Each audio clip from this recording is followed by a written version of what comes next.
제가 오늘 다루는 주제는 성경의 권위에 대하여 부정적인 생각을 가지고 있는 분들과 나누는 대화입니다. 특히 구약 성서의 창세기에 대하여 여러 오류를 발견했다고 말하실 수도 있습니다. 당신은 기독교 보수교단에서 성경의 무엇을 주장하는 것을 알고 있을 것입니다. 그래서 당신은 성경에서 어떤 오류를 찾았고 따라서 성경의 권위와 하나님의 존재를 부정하게 되었나요? 오늘 여러분도 나의 경험을 나누면서 성경의 권위를 회복하는 시간이 되기를 바랍니다. 아마도 오랫동안 무엇을 주장해온 보수교단은 이제는 두려워서 그들의 주장을 바꿀 엄두를 못 내고 있을지도 모르겠습니다. 사실 많은 목회자들도 성경의 눈에 보이는 오류를 어떻게 이해하고 해석해야 할지 몹시 고민하고 있을 수도 있을 것 같아요. 이 영상을 보시는 여러분, 웬 이단이라고 생각하지 마시고 끝까지 시청해주세요.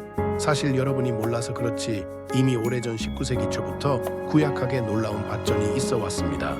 다만 교회에서 교인들에게 가르치지 않았을 뿐이었지요. 학계에서는 오래된 정설이 교회의 가르침에서는 빠져 있었을 뿐이라는 것이지요. 고대 근동 문화 전체가 대개 유사하다는 사실을 고고학에서 밝혀내 주었지요. 그래서 성경을 조롱하는 많은 일들이 일어난 것이지요.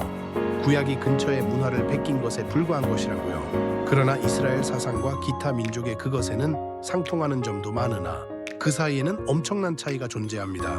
모석영의 율법의 대부분은 바빌론과 햇사람들의 법률에 기초하고 있습니다. 그러나 이러한 법률을 하나님의 정의로 발전시키고 가장 윤리적이고 인도주의적인 율법으로 탄생시킨 것입니다. 그리고 신명기 14장 2절의 지상명령에 따라 여러 민족과 제국의 소용돌이 속에서 하나님의 부름에 끝까지 순종했던 것입니다. 저는 요사이 근동의 다른 민족의 문화와 종교를 거론하면서 이스라엘의 신앙을 폄하하는 일들이 많은 것을 보고 가슴이 아픕니다. 그들은 이스라엘의 신앙이 다른 민족의 신앙과 다른 그 독창성을 간과한 것 같아 정말 가슴이 아픕니다. 오늘은 간략하게 왜 성경에 여러 오류 같은 문장이 있고 이것을 어떻게 받아들여야 하는가를 말씀드리겠습니다. 참고로 저는 평신도임을 말씀드립니다.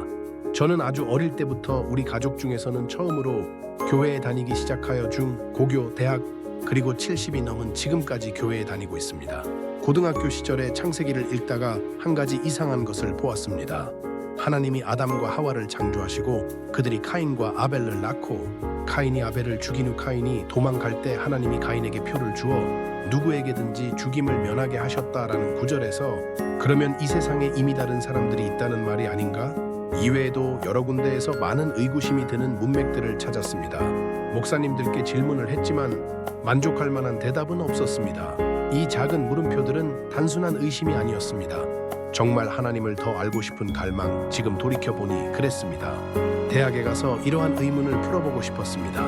대학에 입학하고 70년 초에는 낯설었던 구약학을 정말 많이 공부했습니다.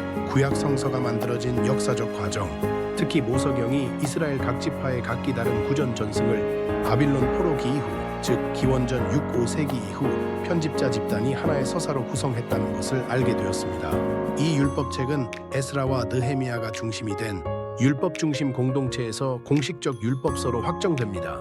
그러니까 모세가 직접 쓴 것이 아니다라는 것이지요. 모석영이 모세가 직접 쓴 것이 아니라고 하면 권위가 없어지는 것입니까?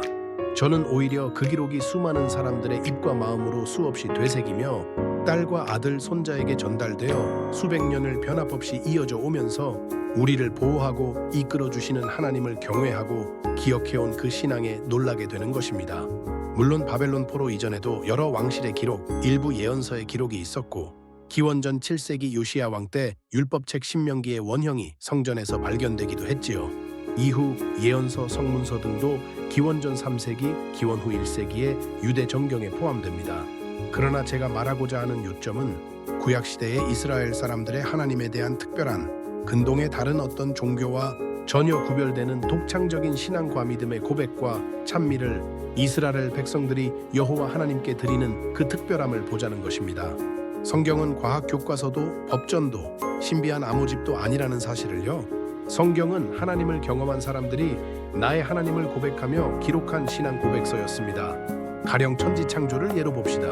누가 어느 인간이 천지창조의 모습을 눈으로 본 사람이 있겠습니까? 그런데도 천지창조의 놀라운 비밀이 여기 창세기에 펼쳐졌습니다. 누가 이 놀라운 장면을 묘사했습니까? 나의 하나님께서 말씀 하나로 이 우주를 창조하셨습니다. 라는 엄청난 고백에 서사시 신앙 고백이라고 생각되지 않습니까?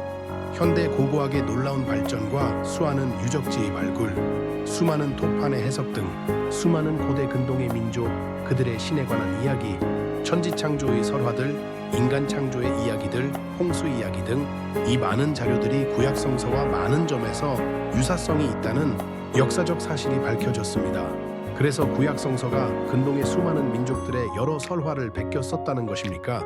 우리가 여기서 명확히 짚고 가야 하는 핵심이 있습니다. 그것은 각 민족이 표현한 각각의 신에 대한 그들의 고백 혹은 인식이 무엇이었나? 그들의 신들과 인간의 관계, 인간들이 신에 대해 가지고 있는 마음이 무엇이었나? 확실히 저는 말할 수 있습니다. 구약에서 고백되고 찬양된 이스라엘의 하나님은 근동의 다른 신들과는 확연히 엄청나게 다른 분으로 말씀되어지고 있습니다. 이스라엘의 하나님은 구원자, 고통에서 이끌어내시는 분입니다. 여러분이 구약의 시편, 이사야서, 미카서, 욥기서 등을 주석서와 함께 정독해 보세요. 때로는 구약 성서에 관한 학문적 연구를 한 서적을 읽어보세요. 하나님의 의로움, 하나님의 약속과 지혜를 만나는 여러 믿음의 선조를 만나세요.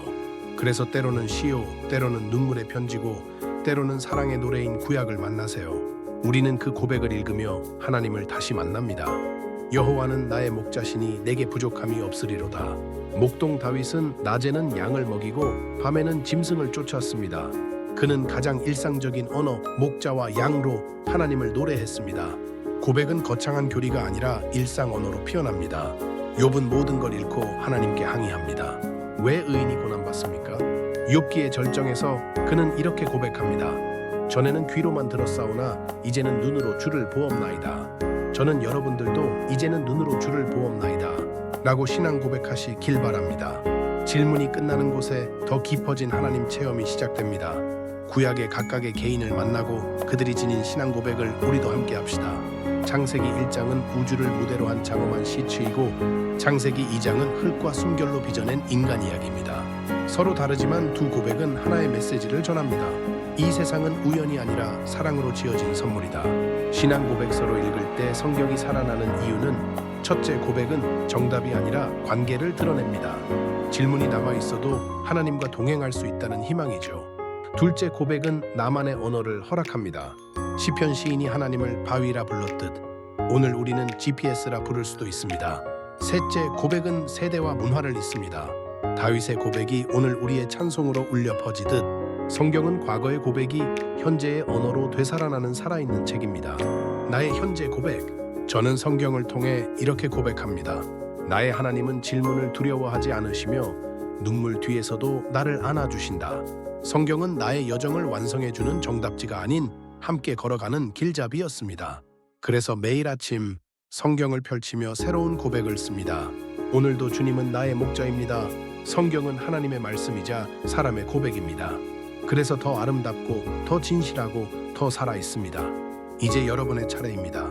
당신은 어떤 하나님을 만나고 계신가요? 당신의 고백이 오늘도 성경이라는 큰 합창에 새로운 화음을 더해줄 것입니다.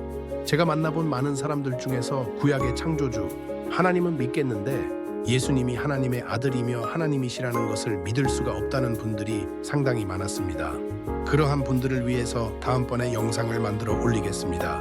많은 분들이 구약을 학문으로, 즉 구약학으로 접근해서 공부해 보시기를 바랍니다. 특히 시편을 읽어보세요. 시편은 단순히 다윗의 노래가 아니고 옛 이스라엘의 가난하고 버림받은 사람들의 절규입니다. 시편에는 당신의 마음도 담겨 있고 예수 그리스도의 마음도 노래합니다. 단순한 의심을 넘어 깊은 고대 이스라엘 사람들의 하나님을 향한 마음을, 믿음을 느껴보세요. 구약학에 빠져 우리 하나님을 향한 그들의 신앙 고백에 당신도 동참해보세요. 다음 편에 만나겠습니다. 구독, 좋아요 부탁합니다.